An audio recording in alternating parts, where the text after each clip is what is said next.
school matter करता है या नहीं करता? For example, the time where students are very lenient because competition, national level competitions. So yeah, इस part में I want to ask, you have really good research skills, I would say. Hi Reba, thank you for joining in for the podcast.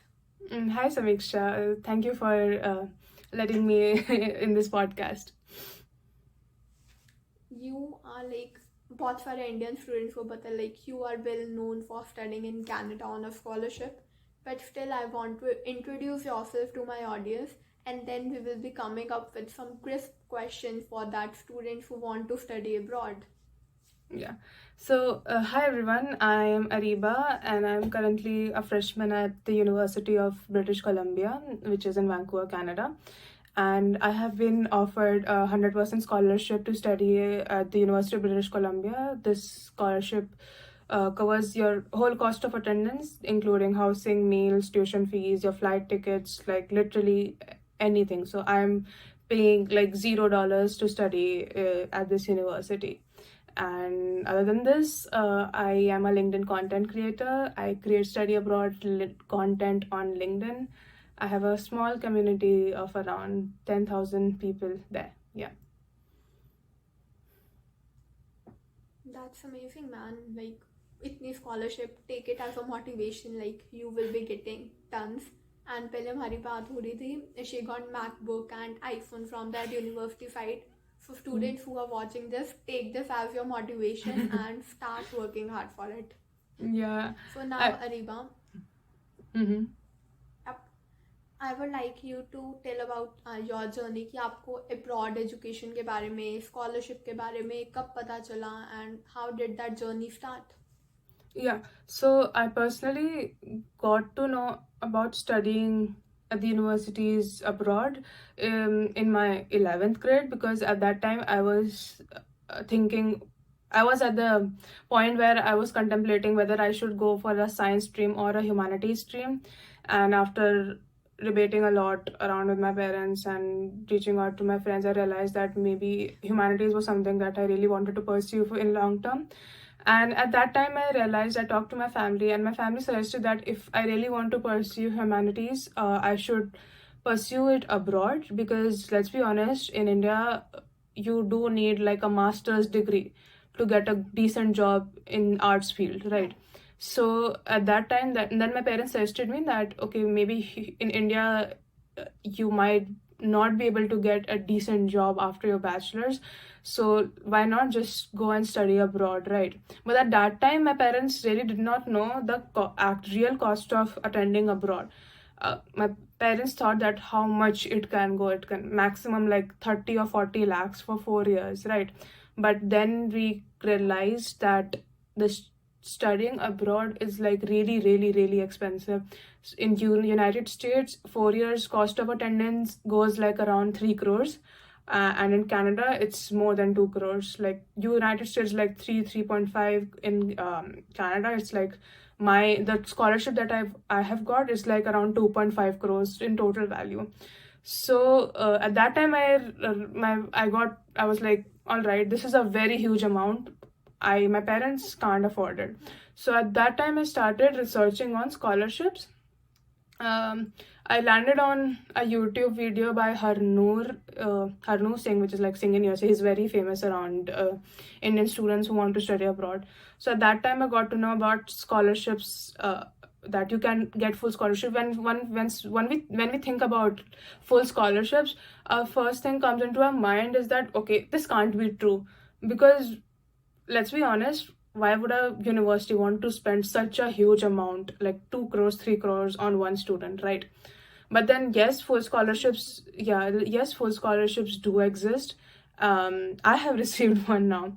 And that one, I started researching on the profiles of students who got into the top universities in both US and Canada on full scholarship. So from 11th grade, I decided to study abroad, and I started building my profile. So when I say that I started building my profile, the universities in the United States, Canada or abroad, their education system is really different than what is in India. So their application process is also really different. So they ask for your extracurriculars, your awards, your essays, your letter of recommendations.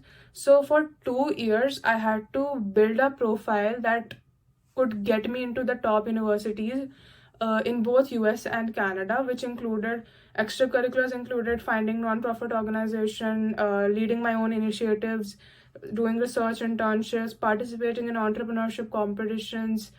The list goes on and on and on, because to build that profile for scholarship, it takes a lot of hard work.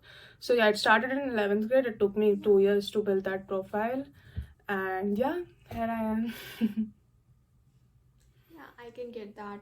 Building in co-curriculars is damn important, and वो जो आपको skills सिखाते हैं literally valuable होती हैं. Yeah. So now coming to application process, registration process, like पहले तो आपने अपना profile build की, but when and how did you apply for that formal applying system, like formally application form fill करना, and आगे जो formalities होती हैं, explain about that, क्या क्या formalities होती हैं and how to do them wisely. Yeah, so for me, I'll specifically talk about University of British Columbia, the place where I am studying. So their application opens in your 12th grade, I would say somewhere like around October, November, the full scholarship application. So firstly, you need to get an admission to the university, and then they will consider you for their full scholarship program. So I'll first tell what you need to get, what all materials are required for you to get admission into this university, and then I'll talk about the full scholarship. So to get admission, you need to submit a bunch of essays. You need to submit your extracurriculars, and by extracurriculars I mean something that you have done beyond studying. That counts under extracurricular. Maybe let's say you are really good at a particular sport, or maybe you are really good in writing, maybe you are really good in some artwork or anything, maybe you are really good in leadership skills. So these all come under your extracurriculars, and you need to submit 5 extracurriculars for the admission. 5 extracurriculars, essays, I guess awards as well, if I'm not wrong. A few awards, not a lot. It can be your school level, national level, international level. My awards were all the international level awards, except one that was national level. And yeah, and your grades. So here comes the grades part. For UBC specifically, they will ask for your 11th grade finals, which is the time where a lot of Indian students mess up really well in their 11th grade. I have seen this a lot of times. Their students have got 98% in 10th grade, but they end up getting like an 81 or like 70s in their 11th grade. So yeah, don't mess up your 11th grade finals, because they're really important if you are gonna study abroad in United States and Canada both. Then comes your 12th grade marks. For your 12th grade, they need your midterms and your pre-boards. That means you need to perform well in your midterms as well as pre-boards. Your final board marks will go after you get admission, which is a little different from what we see in Indian universities. Your final 12th grade marks will only go after you get admission. So your grades are 11th finals, 12th midterms, and 12th pre-boards. So, and then other than this, you need like an English proficiency, which is, you can take Duolingo or IELTS, TOEFL. There are a lot of English proficiency tests that are there. And the full scholarship. So now comes the full scholarship one. So when it comes to getting the full scholarship at UBC, they require a lot more components. And these are the same components जो universities in United States ask for. In United States, there is an application portal called Common App. The exact same materials ये लोग मांगेंगे. The University of British Columbia will ask the exact same materials from you for full scholarship, for getting the full scholarship, yeah. They'll ask for total 10 extracurriculars, including 5 that you submitted in your admission application. You plus 5 you need to submit in your scholarship application. That totals 10 extracurriculars. You will submit total around 5 awards. It can be, as I said, national, international, state level, wherever you have achieved them. They will ask for 3 letter recommendations, 2 from your school subject teachers and one from your counselor. A counselor can be even your school principal or your head of department or head of your 11th 12th grade, whatever your school has it. Or even can be a counselor. A lot of times Indian schools do not have counselors, so in the end their head of department or the principal ends up writing their the third letter of recommendation. The other two can be of any of your favorite teachers, which can write a good LOR for you. Other than this, what else? Yeah, your financial background will be asked, like your family's annual income, your assets, all the finance related thing will be asked. And yes, you will be asked around five essays you will be writing in your admission application, plus around five more in your main scholarship application. So you will be technically writing around 9 to 10 essays in total to get the full scholarship. So yeah, these are some of the components that are required to get to be considered. I wouldn't say get, to be considered in the application pool of the full scholarship program. That the application starts, and yeah, you also need to get this is the main thing, you need to get nominated from your school to be considered for this full scholarship. The university will send a form online which your school needs to fill, that we are considering XYZ person for your international scholars program, which is the full ride scholarship program. And other than this, the application deadline is somewhere around 15 November, if I'm not wrong. They might have changed it. They might change it like every application cycle, but when I applied, it was like somewhere around November 15. So make sure that you definitely check the deadlines thoroughly. Yeah, I got it. So in this answer, you talked about marks. Give me an idea, like what average marks are required for an 11th or 12th student. Yeah, so like average 90 plus or 95 plus.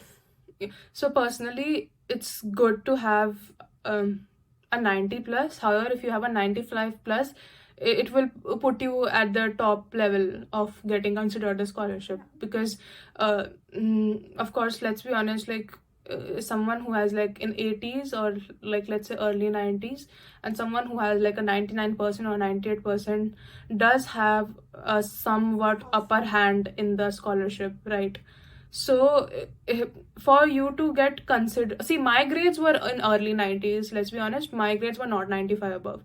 So but my overall profile, like my extracurriculars and my awards, they were really really strong. So that balanced out that, okay, if I have in early 90s but my extracurriculars and awards are really strong, then all right, I am in no harm in the application pool.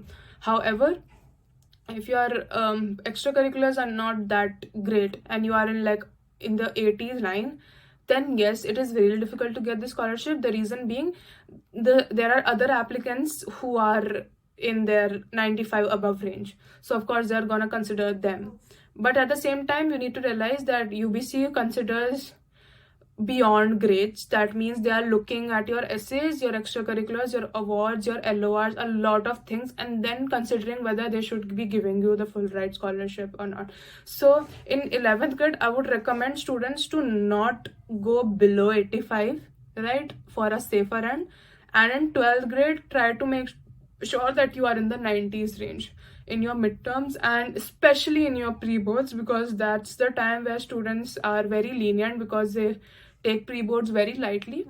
But you need to make sure that even in your pre-boards, you are in your 90s range. Yeah, I can get that. Now coming to your competitions part, like you were told about international competition, national level competitions. So इस part में I want to ask like two questions, two parts. एक school matter करता है या नहीं करता? For example, if you are studying in a local school or if you are studying in a national level school. For example, mine was Army Public School. It is a national level school. But if you are studying in any local school of that area, does that matters? And the other question is, if talking about normal local schools, you don't have as many competitions like national debates, national ethics pool. I got that opportunity because of my army school. That is a national level school. But talking about local schools, you don't get those opportunities. So how to come across those opportunities, like national level and international level opportunities? All right. So my school personally did not have anything. Like, even though it's an international school, however, my school was very academically focused, and they barely focused beyond grades, I would say, because I don't really remember our clubs functioning. Even though we had a lot of clubs, but they barely functioned. They were just for the namesake. So that meant all of my materials that are there in my profile, none of them were there by school. I had to do my own research. So I was literally at the same stage where my school, the opportunities which I was getting in my school were at the same that our local school would get. So I had to research on my own. All the international programs, all the international competitions, awards, everything I had to research on my own. And the best part about all this is that there is no certain criteria that you need to be from a certain school to participate in a certain program. At least what all competition I participated in, none of them had this criteria. So literally anyone can participate in them. And now comes the question that how I found those programs is through researching and Google search, LinkedIn, YouTube, Reddit, all the platforms. Best tool that I can give you is LinkedIn, followed by YouTube. LinkedIn, how I researched on competitions that are available is through going through the profiles of students that have been admitted to the top universities in both US and Canada. I have said this a lot of times, like literally a lot of times, that just go through the profiles, just stalk people. Very casually, if I should say, just stalk people who have got admitted into their top universities, because LinkedIn has a section of work experience and awards. And at the work experience, a lot of people, majority of the people also write their extracurriculars experience as well. And in the awards, of course, the awards are there. So I got to know about tons and tons of competitions that are available, like literally tons of competitions available. Further, there was this app called RoundPeer, which got really famous during my application cycle. So RoundPeer is an app which posts opportunities, programs, international programs, international awards, competition, everything on their app, and students can just participate. And it is an app which has international population, so you can find students from US, Turkey, or China, Australia, like literally from all parts of the world on this app, so you can connect with them as well. Other than this, I also used YouTube. I went through the interviews of students who've got admitted to these universities, in which they mentioned that which all competitions they took part in and what award they got. So these are the resources that I used. You need to have really good research skills, I would say. For me personally, I did not hire any counselor for me, because study abroad consultings, they go up to 10-15 lakhs. They start from like 3-4 lakhs and they go up to 10-15 lakhs, and the premium ones go beyond this. There's a company that charges 25 lakhs for study abroad consulting. So my family could not afford that, so I had to do my own research in the end. So everything is possible. I did all the two in my past 2 years. I did everything by my own research. All the international programs that I participated in, the Babson College entrepreneurship program, and they were one by Washington University. They were like really expensive, but I got scholarships for everything. So for 2 years, I did not pay for any international programs or any competition or anything. Yeah. That's amazing, man. And yeah, you were talking about stalking other people who are studying abroad. You can also stalk Ariba on LinkedIn. She's damn active, and you can literally stalk and get the names of competitions she has participated in. Yeah, everything is available on my LinkedIn. Literally my entire scholarship profile is available on LinkedIn. So if you want to know that what all extracurriculars I had, what all awards I had, just go through my LinkedIn. There is nothing less that I had put in my scholarship profile that's like literally not there on my LinkedIn. It's everything that is there on my LinkedIn was exact same on my scholarship profile. So you can get to know like you just need to go in detail and read every post in detail, read every document that is presented there in detail. So yeah. Now coming to another question. You mentioned about essays there. Yeah. Like essays likhne, you have to write about 10 to 12 essays during your whole procedure. So what those essays are about and how to write those good essays, like Is there Alright. any difference between normal essays that we write in class, or like tell us about that essays thing? Yeah. So the essays that we write in India, firstly, India does not teach us how to write essays. Like, let's be very honest. Let's just put it in front of it. We don't, Indians don't know how to write essays. I did not know how to write an essay. क्योंकि हमारा curriculum is very academically focused. They don't focus on these type of things, right? So with the essays that these university asks, every university has different type of essays. They can be very casual, at the same time very formal as well. I'll tell you generically what I mean very casual. It can be a university can really ask you, why do you like this song, how do you resonate with it, like at the same time a university can also ask, what are your long-term goals. So what UBC, if I'm able to recall, they asked like a lot of essays. It included like your personal life challenges, whatever you have faced, like anything. Was there any turning point in your life, or were there any challenges that you faced? Or they also ask about what do you want to major in, like basically what do you want to study in long term. So in this essay they are not really looking for a concrete answer. They are like, तुम में कुछ जो भी तुम्हारा interest है तुम हमें वो बताओ, because they are very flexible, because they know कि उनका एजुकेशन करिकुलम ही ऐसा डिजाइंड है कि तुम मल्टीपल कोर्सेज एक सेम टाइम पे ले सकते हो फ्रॉम वेरियस डिफरेंट फील्ड्स. तो they are very flexible on this thing. Other than this, they will ask about your some meaningful impact that you have had on others' lives. So in the end, as I said, the 2 years of profile building that I did a lot of so sustainability based extracurriculars, which in the end were like I would say social issue related. So in that essay I answered what I did for women empowerment, etc. And how to, now let's talk about how to tackle these essays, because these are not the essays which our school asks. Like, it's not my best friend, who's your best friend essay, right? So isme tumhe you need to what I personally did was I used YouTube, and I went to the students. They basically post their essays on YouTube. The main title which goes around the essays that got me into XYZ university. So let's say you want to go UBC ke essays, you are like writing UBC essays and you don't know like what essays were admitted, right? So just write essays that got me into University of British Columbia, and you'll get a bunch of people who have shared their profile online. So it's that easy. Same goes with the United States as well. United States is much more famous on this case. You'll find people sharing their Common App essay, which is their main essay for United States. It's like a 650 words long essay. For UBC application, the maximum that I wrote on a word limit was like around 350 words. And these essays, you need to make sure that you don't need to have a high vocabulary in this, but you need to make sure कि तुम्हारे thoughts बहुत अच्छे से communicate हो पा रहे हैं सामने person से. By this I mean, please कोई बहुत strong vocabulary मत use करना just to impress the admission officer, क्योंकि in the end you don't want the admission officer to think कि उनको भी उस शब्द का मतलब नहीं पता, तुमने इतना fancy word use कर लिया, right? So I personally wrote my essays in very simple words. I communicated my thoughts. I've tried to communicate my thoughts, my experiences in those essays.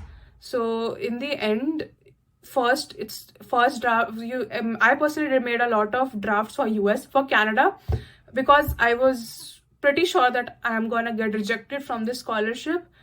I wrote the essays in just 1 hour and I just submitted them, because UBC was the university I was never expecting to get the scholarship from, because it is so competitive. So I gave the least amount of time in their application. I submitted the application in just 2 hours. I did everything in just 2 hours, did not make those essays review to anyone. I just wrote them directly on the website, did not even go to the Google document to write those essays, because I was so demotivated to complete that application. My parents were the ones who forced me that, okay, just put yourself out there in the application, because I was so sure that UBC is not gonna give me scholarship. But yeah, don't do that, of course. I got really lucky on this end. I would not recommend anyone to do that. Make sure that you make your friends or someone who you really trust review your essays. Yeah. unexpected turns out to be your reality Yeah. that you were least expecting. I know. That's amazing, yeah. That's damn amazing. So now coming to like America and Canada, you also got an offer from American University, right? Yeah. So Yeah, how do you like found that I want to go to Canada, like pros and cons of both the countries and Yeah. top universities? All right. So I did get a full tuition scholarship from a very small business school in United States. But I did not get admission to the top universities in United States. I got waitlisted by a lot of them. I got waitlisted by almost 7 top universities in US. I got admission officers from all Canadian universities, but US is the one which is a little harsh on not little, too harsh on international students who are applying for full financial aid. So as long as once you show in their profile that you're applying for financial aid or scholarship, your chances of getting in are already very low.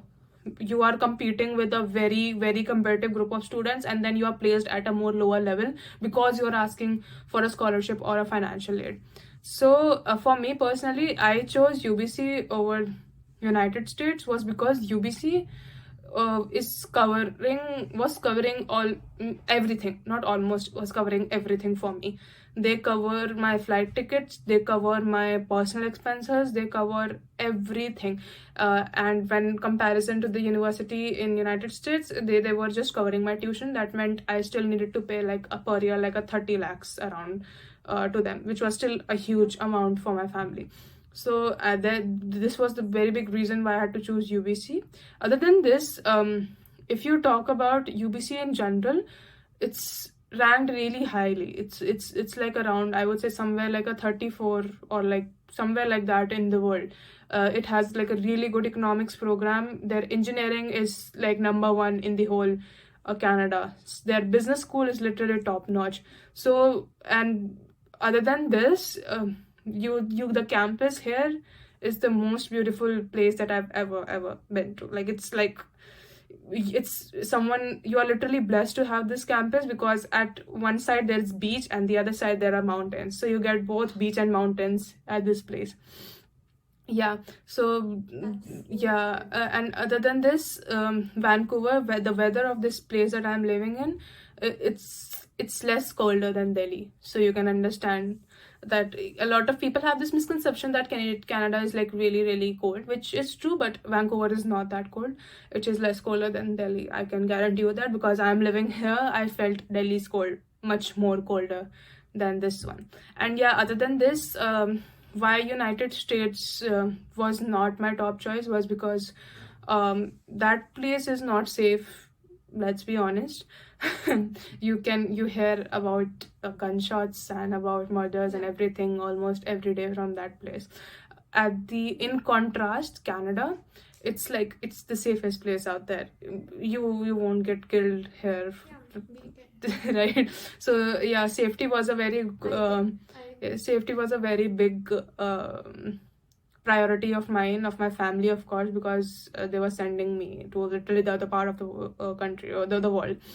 So yeah, safety was one of the reasons. Other than this, the immigration system of both the countries was pretty in contrast. United States, you need to get the green card. For green card, it takes you like around 20 years. In Canada, if you want to immigrate here, or if you want to get the permanent residence, after your graduation, you can easily get that if you graduate from a good university and have a decent job. So yeah, there were a lot of factors that played into a role for me choosing to Canada. These were some of them. That's good, yeah, man. Okay, do we need IELTS if we are applying through this process? Yeah, you do need, you can go for IELTS, TOEFL or Duolingo. So if you are for your visa, if you are applying from India, after you get the admission and you decide that okay, I want to study in Canada, then you need an English proficiency, and that should be IELTS or TOEFL if I'm not wrong. IELTS is preferred highly. So if you are applying to If you see, here's the thing: Duolingo English test is a new test which has been introduced, which is much more affordable than IELTS and TOEFL. So a lot of students are now switching to it. Both universities in Canada and United States both accept this Duolingo English test. However, if you are they'll accept it for the admission, but if you are applying for visa, you need to give IELTS or TOEFL, if I'm not wrong. Because my friends who did the Duolingo English test from India, they had to give IELTS to get the visa for Canada. So if you if you plan on studying in United States, then you don't need to give IELTS or TOEFL. Just give the Duolingo English test, which is much more cheaper. Oh, I get that. And Duolingo is not sponsoring this video to the No, audience. no, it's not. Yeah, it's not sponsoring. It's just a cheaper, affordable alternative, because I personally gave Duolingo in just 3,000 rupees, and IELTS costed me like around 16,000. So, which was, you're saving a lot of money in that. Of course, man. And why not to give the best to our audience? Like, they Yeah. should know about that. Now coming to, like, have you analyzed, like, why didn't you get to top universities of America? Like, what were your mistakes? If Yeah. you analyze that, what were your mistakes? Or it was just like financially they were seeking more? Like, Yeah, have you so analyzed that part? yeah, I personally don't have a concrete answer for this, but I do know what were my drawbacks for my US application. I did not have an SAT score, which is test. Now universities after COVID in United States, they have become test optional. That means it's not required to submit SAT. SATs are basically a test which tests you on your maths and English abilities. It is not the same as IELTS or TOEFL. It's really, really different. So a lot of times students put a very huge amount of time and efforts to get, so it's around it's 1,600 points in total, and a good score, if you see, is somewhat, if you get above 1450, which is considered a good score to get into top universities. However, if you are aiming for Ivy Leagues, a good score can be anywhere in the mid 1500s or late 1500s range, which is a very big deal for someone to get. So personally for me, I did not have that score, and other than this,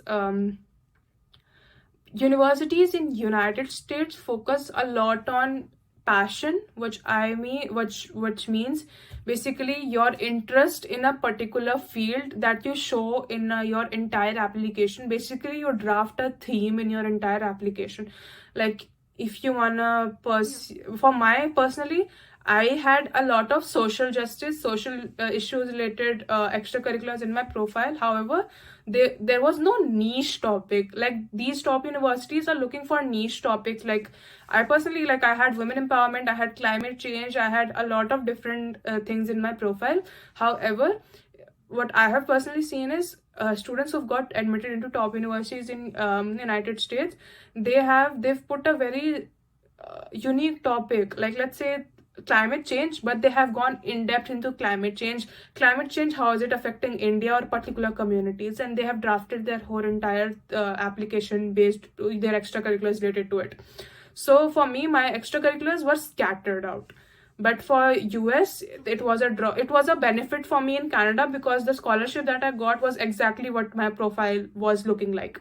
The description of the profile, yeah. So for Canada, the description of the profile was students who have excelled in social justice, climate change, diversity and inclusion related issues, a lot of other specific things that they mentioned, and my profile was exactly what they were looking for in a student. But it was a drawback for my United States application, because I had everything scattered out. So they are looking for a particular theme in your application. Other than this, yes, financials played a very huge role, because as I said earlier, there are two types of universities in United States. There are need blind and need aware. The need blind universities, that are Harvard, Yale, Dartmouth, these universities, they don't look at your financial background. So if you're asking for a full scholarship from them, so they'll be fine. right? They'll not put that consideration that okay, that person asking for a Fulbright, we need to put that person at a lower level or something like this. No, they'll compare you equally with every applicant. However, if you're applying for a need aware university like Northwestern, Stanford is a need aware university, so they will assess whether how if you are asking for a very heavy financial aid, then your chances of getting in gets lower. So yeah, these were some of my drawbacks in my application. Oh, I get that. Now we will jump to another topic. Like you talked about an internship. Like before you moved to Canada, you did an internship that paid you around 50K. Tell us Yeah. about that. All right. So I guess we're talking about the LinkedIn post that I made on this. So Yeah. I said I earned 50K in 1 month, that one. So I got the internship, paid me like around somewhere, I can't give you the exact range, but they paid me like somewhere like around 30 to 35K, somewhere around that. And the other half was through another company that I worked. That is, I can't really reveal the name, but I worked from there for them online, and they paid me the other half 20K. So first around 30K that I'm talking about, it was through the founder reached out to me on LinkedIn, and it was a study abroad firm. And study abroad was personally my expertise, so I was like, all right, I can do that. He reached out to me, he told me that, so I worked offline in their office, and I was my work was around going through the profiles of students, suggesting extracurriculars, going through taking sessions and just mentoring students. It was related to that, and for that they paid me a very high amount, because this field, study abroad field, is like really scattered, but at the same time, if you want to start a company or start your own business, it's gonna pay you very, very well, because as I said earlier, there are firms that are charging 25 lakhs for just one student. So you imagine, right, how much the people are making out of it. And the other half was another study abroad firm, which paid me for making content for their Instagram page, which was a US company. So I made like around 4 videos, and they paid me like around 20K something for yeah, that's not bad. That's actually really good. So and they paid me in dollars, so that, which was a plus point, because that is why I got like paid 20K for just 2-3 videos. So yeah. Absolutely. And to the ones listening this, it's not about in which field you are, it is more about showcasing your skills on some specific platform, Yeah. into about coming out on a platform. It could be LinkedIn, it could be YouTube. Yeah, I mean, definitely, because I'm just talking about one founder. Almost after every 2-3 days, a lot of founders reach out to me to work for their company in the study abroad field, because I personally create study abroad content on LinkedIn, so they are aware कि मुझे knowledge है इस field की बहुत अच्छे से, which is of course showcased by my scholarship plus my LinkedIn